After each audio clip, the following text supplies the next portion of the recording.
Minneapolis is bracing for the high-profile trial of Derek Chauvin, the former police officer charged with second-degree murder and second-degree manslaughter in the death of George Floyd. I cannot breathe. I cannot breathe. You just a grown, you're a tough guy. Video of the incident, in which Chauvin is seen kneeling on Floyd's neck while Floyd repeated that he couldn't breathe, sparked worldwide protests and launched a national reckoning over police brutality against Black people in the United States. George Floyd! George Floyd! The trial will be live-streamed, and authorities expect it to inflame tensions once again. More than 3,000 law enforcement officers and National Guard troops could be on call as the jury deliberates. This is a difficult case in so many ways. People around the world have seen this footage, but people in Minneapolis have seen the footage and what it's done to the city. I mean, you had riots of $1 billion worth of damage to businesses. 1,500 businesses were, somehow impacted by this. We recognize that throughout the trial itself, people will want to gather, they'll want to protest, they'll want to express their First Amendment rights, and we want to enable them to do so safely and peacefully.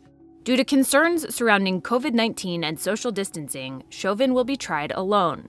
His lawyer has made filings indicating he's not guilty. So what kind of evidence will be presented? Who might testify? And what is the bar for conviction? Here are 3 things to know about Chauvin's trial. First, video evidence is expected to play a significant role. The prosecution is likely to seize on the footage that shows Chauvin kneeling on Floyd's neck for around 8 minutes. As prosecutors have pointed out previously, Chauvin continued to kneel on Floyd's neck for about 4 minutes after an officer said Floyd was passing out, and for 2.5 minutes after another officer said Floyd did not have a pulse. Relax. Man, I can't breathe my face. I think those last minutes after he's already no longer not only not moving, but they can't even find a pulse, how the jury is going to react to, seeing that again in court is probably one of the big moments of the trial. The defense may also use video evidence to bolster its case, though it is likely to focus on what happened before those final minutes. You got him? Man, dang, man. Put your hands on top of your head. Man, Chauvin's attorney has previously argued that police body camera footage shows Floyd struggling and actively resisting arrest. Stop resisting, man. I'm not. Yes, you are. The defense has also pointed to footage of Floyd saying he couldn't breathe before he was ever on the ground as evidence that serious medical issues were the cause of his death.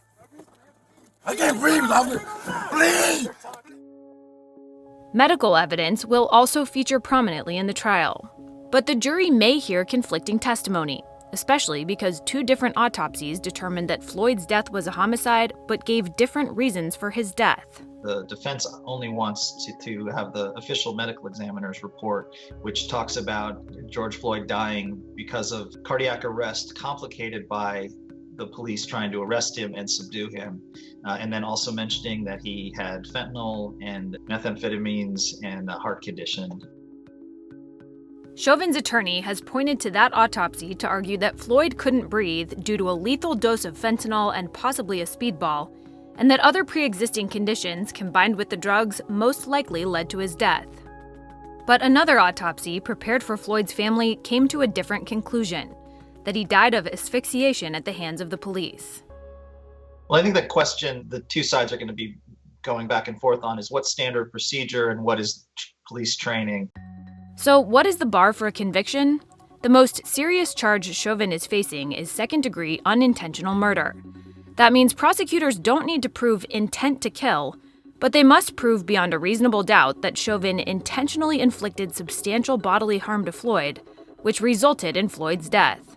What they are actually trying to prove is that in the course of him being assaulted by the police, he died. So the police didn't intend to kill him, but by assaulting him, it led to his death.